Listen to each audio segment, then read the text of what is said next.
2014 के बाद ये पहला मौका है जब कांग्रेस का झंडा डंडा उठाने वाले कार्यकर्ताओं को बद्रीनाथ और मंगलौर उपचुनाव में जीत का स्वाद नसीब हुआ है। लेकिन लगता है कांग्रेस के दिग्गज नेताओं को यह भी रास नहीं आ रहा। तभी तो कांग्रेस नेतृत्व को हरीश रावत से लेकर तमाम नेता ये संदेश दे रहे हैं कि चाहे जो हो जाए, फैक्ट फाइंडिंग कमेटी अपने आंकड़े जुटाकर ले जाए, चाहे चुनाव दर चुनाव हार होती रहे, लेकिन हम नहीं सुधरेंगे। वो तब हो रहा है जब उड़ीसा में कांग्रेस ने बड़ा एक्शन लिया है। दोस्तों नमस्कार, जुड़ा के खास political show pure politics with Pawan में आपका स्वागत है। आज बात करेंगे उड़ीसा में जिस अंदाज में कांग्रेस के राष्ट्रीय नेतृत्व ने एक अभूतपूर्व फैसला लेते हुए तय किया कि न केवल प्रदेश कांग्रेस कमेटी, जिला, ब्लॉक से लेकर यूथ कांग्रेस, एनएसयूआई सब कुछ भंग कर दिया जाएगा, क्योंकि उड़ीसा में लगातार कांग्रेस को चुनावी शिकस्त खानी पड़ रही थी। तो लोगों ने सवाल किया कि हालात तो उत्तराखंड में भी ऐसे ही हैं, फिर कांग्रेस पर बड़ा एक्शन यहाँ क्यों नहीं लिया जा रहा। यानी कांग्रेस का जो राष्ट्रीय नेतृत्व है वो उत्तराखंड से पीठ फेरे क्यों है और नेताओं में ये सिर फुटबल क्यों है।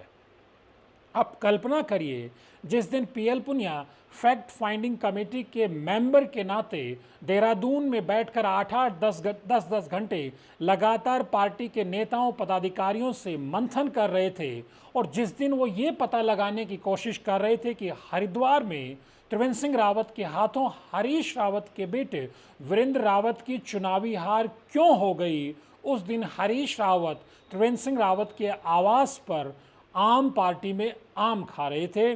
और ये आम का स्वाद जहां हरीश रावत और त्रिवेंद्र सिंह रावत को बहुत मीठा लगा, उनको मिठास दे गया, कांग्रेस के कई नेताओं में कड़वाहट घोल गया। और उसके बाद हरक सिंह रावत इसे चापलूसी करार देते हैं, तो रणजीत रावत कहते हैं कि ये कार्यकर्ता का मनोबल गिराने वाला काम है। तो क्या हरीश रावत ने कांग्रेस से दगाबाजी की? भले हरक सिंह रावत और रणजीत रावत का अपना रुख हो, लेकिन अब हरीश रावत लगातार इस मुद्दे के बाद से एक एक करके तमाम कांग्रेस के भीतर के अपने विरोधियों को अपने खास अंदाज में जवाब दे रहे हैं। उन्होंने जिस तरह से रणजीत रावत को लेकर के हमला बोला, हरक सिंह रावत को लेकर हमला बोला, अब उन्होंने करण माहरा को भी निशाने पर ले लिया है। हरीश रावत ने आरोप लगाया है कि फैक्ट फाइंडिंग कमेटी के साथ जो कांग्रेस के नेताओं की बंद कमरे में बातचीत हुई थी, उसको सिलेक्टिवली मीडिया में लीक कराया जा रहा है। और ये सिर्फ इसलिए किया जा रहा है कि जो कांग्रेस के दिग्गज नेता हैं, वरिष्ठ नेता हैं, जिन्होंने 2024 का चुनाव नहीं लड़ा था, उनको कार्यकर्ताओं के बीच में विलेन बना दिया जाए, खलनायक बना दिया जाए। यानी सीधे तौर पर हरीश रावत कहते हैं कि वो हरिद्वार से चुनाव नहीं लड़े, टिहरी से प्रीतम सिंह चुनाव नहीं लड़े, और अल्मोड़ा से यशपाल आर्य चुनाव नहीं लड़े थे।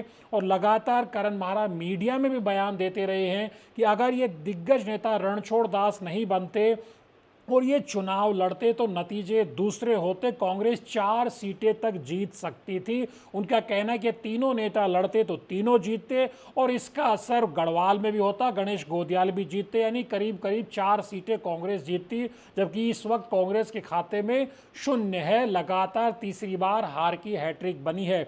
इसके बाद हरीश रावत ने अब इस मुद्दे पर पलटवार किया है। हरीश रावत ने साफ तौर पर कहा है कि सिलेक्टिवली लीक किया जा रहा है ताकि हम लोगों को कार्यकर्ताओं के बीच में विलेन बनाया जाए, जो अच्छी बात नहीं है। हरीश रावत ने कहा कि सारी चीज़ें, टिकट कैसे तय होती है, और अगर वरिष्ठ नेता चुनाव नहीं लड़े थे तो इसकी दलील क्या थी, इसके तर्क क्या थे, वो क्यों पीछे हटे, सारी बातें सीईसी से लेकर के कांग्रेस के तमाम प्लेटफॉर्म्स पर कही जा चुकी हैं।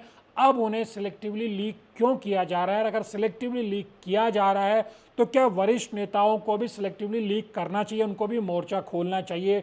लेकिन बड़ी इंटरेस्टिंग बात यह कि ये बात भी हरीश रावत करण माहरा को फ़ोन करके, उनसे मुलाकात करके नहीं कह रहे, वो भी सोशल मीडिया के जरिए ये बात कह रहे हैं। यानी कांग्रेस में जो 2 दिन पहले हमने कहा था कि एक से बढ़कर एक गजब कलाकार कांग्रेस में, आप देख सकते हैं किस तरह का सियासी नाटक कांग्रेस में चल रहा है। ये उस कांग्रेस के हालात हैं जो कांग्रेस राज्य में 2014 के बाद से लगातार चुनाव हारती आ रही है। 2014 के बाद तीन लोकसभा चुनाव यानी 14, 19 और 2024 लगातार हारे, 17 और 22 दो विधानसभा चुनाव लगातार हारे। बड़ी मुश्किल से बद्रीनाथ मंगलौर में कांग्रेस को जीत मिली है और मुझे लगता है कि इस जीत के बाद कांग्रेस के इन दिग्गज गुटबाज नेताओं को गुमान होने लगा है कि 2027 अब दूर नहीं है और उनके अच्छे दिन आने वाले हैं। लेकिन ये समझना पड़ेगा कि चाहे फिर बद्रीनाथ हो या मंगलौर हो, दोनों ही सीटों पर कांग्रेस की जिस अंदाज में जीत हुई है इसका बड़ा फैक्टर बीजेपी है। बीजेपी ने बद्रीनाथ में राजेंद्र भंडारी को कांग्रेस छुड़वा कर टिकट दिया। दल बदल के आरोप में लोगों में गुस्सा और उबाल था, जिसके चलते वहां बीजेपी के एक बड़े तबके ने ही राजेंद्र भंडारी को वोट नहीं दिया। ऐसा कई राजनीतिक तबकों पे दिखाई भी दे रहा है, सुनाई भी दे रहा है। ये चीज़ अब समझी जा रही है, जिसके चलते वहां कांग्रेस को कामयाबी हासिल मिली। ये सही बात है कि वहां कांग्रेस के तमाम नेता इकट्ठे भी हुए, मेहनत भी की, कार्यकर्ताओं ने भी दम लगाया, लेकिन बीजेपी की अपनी कमजोरियां भी रही। यानी कि इस तरह से मिला करके बद्रीनाथ में कांग्रेस चुनाव जीतती है और मंगलौर में भी इसी तरह के हालात बनते हैं। जिस तरह से हरियाणा से पकड़ के बीजेपी करतार सिंह भड़ाना को लाती है, इससे लोगों में नाराजगी आती है और बीएसपी अपना एक तरह से गढ़ बचाने में नाकामयाब रहती है। और ख़ास तरीके से काजी निज़ामुद्दीन जिस तरह से चुनावी बिसात बिछाते हैं, आखिरी दिन तक, वोटिंग तक, पोलिंग तक वो जिस अंदाज में अपने कैंपेन को धार देकर रखते हैं, उसके बाद वहाँ कांग्रेस को एक करीबी मुकाबले में जीत मिलती है। लेकिन इसका कतई मतलब नहीं है कि उत्तराखंड में कांग्रेस के अच्छे दिन आ गए, क्योंकि 27 के नज़रिए से जिस अंदाज में नेता एक दूसरे पर हमलावर हैं, यानी हरीश रावत करण माहरा को लेकर के लगातार हमलावर हैं, तो करण माहरा हरीश रावत को लेकर हमलावर हैं। करण माहरा के निशाने पर अकेले हरीश रावत नहीं, तमाम सीनियर नेता हैं। वो चुनाव जब चल रहा था उस दौरान भी कहते हैं और वोटिंग के बाद भी कहते हैं, काउंटिंग के बाद भी उन्होंने कहा कि अगर ये तीनों दिग्गज नेता मैदान छोड़कर नहीं भागते और पीसीसी यानी उनकी चलती, हालांकि उत्तराखंड में पीसीसी बन नहीं पाई है, लेकिन अगर प्रदेश अध्यक्ष की मानी जाती और इन नेताओं को चुनाव लड़ाया जाता, ये नेता चुनाव लड़ते, तो कांग्रेस के पक्ष में नतीजे आते। ये उनकी दलील है। जबकि इन तीनों नेताओं से आप पूछेंगे, वरिष्ठ नेताओं से, तो इनकी दलील रही है कि जिस अंदाज में 2-2.5 साल में करण माहरा ने कांग्रेस को उत्तराखंड में चलाया है, भले उनकी पीसीसी नहीं बन पाई, लेकिन बहुत दमदार तरीके से वो कांग्रेस को नहीं चला पाए। इन दिग्गज नेताओं से पूछा तक नहीं गया। इनके प्रभाव वाले क्षेत्रों में, चाहे इनके जिले रहे हों, चाहे इनके विधानसभा क्षेत्र रहे हों, चाहे इनके संसदीय क्षेत्र रहे हों, वहाँ निर्णय लेते हुए इन नेताओं की पूछ नहीं की गई है। चाहे फिर जिला अध्यक्ष रखना हो, दूसरे संगठन की जिम्मेदारियां देनी होनी, इस अंदाज में कांग्रेस में काम हो रहा है। बड़ा सवाल ये है कि अगर कांग्रेस के दिग्गज इस अंदाज में लड़ते रहेंगे तो फिर कांग्रेस का राष्ट्रीय नेतृत्व कब तक उत्तराखंड से आंखें फेरे रहेगा। क्योंकि जिस उड़ीसा में कांग्रेस ने अब 2024 के लोकसभा और विधानसभा चुनाव में पूरी तरह सफाया होने के बाद एक्शन लिया है, उसी उड़ीसा में 2019 के लोकसभा और विधानसभा चुनाव से पहले तत्कालीन महिला कांग्रेस प्रदेश अध्यक्ष सुमित्रा जैना ये कहती हैं, और ये कहते हुए कांग्रेस के प्रदेश कार्यालय में वो धरना देती हैं कि टिकटों में जमकर भाई भतीजावाद चला है, महिलाओं को पर्याप्त सम्मानजनक टिकटें भी नहीं दी गई हैं।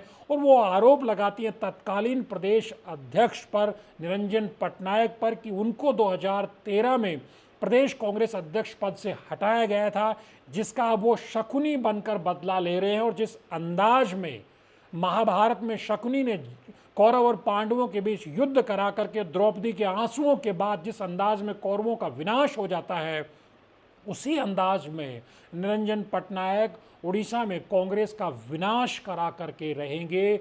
और शायद 2024 में अब जब कांग्रेस ने पूरी समूल रूप से वहाँ पर प्रदेश कांग्रेस कमेटी से लेकर नीचे तक सब कुछ भंग कर दिया है, यानी सब कुछ नए सिरे से खड़ा करना है, तब वहाँ बीजेडी विपक्ष में चली गई है, बीजेपी वहाँ सत्ता में आ गई है और कांग्रेस वहाँ मात्र दर्शक की भूमिका में रह गई है, तब इतनी देर बाद उड़ीसा में एक्शन हुआ है।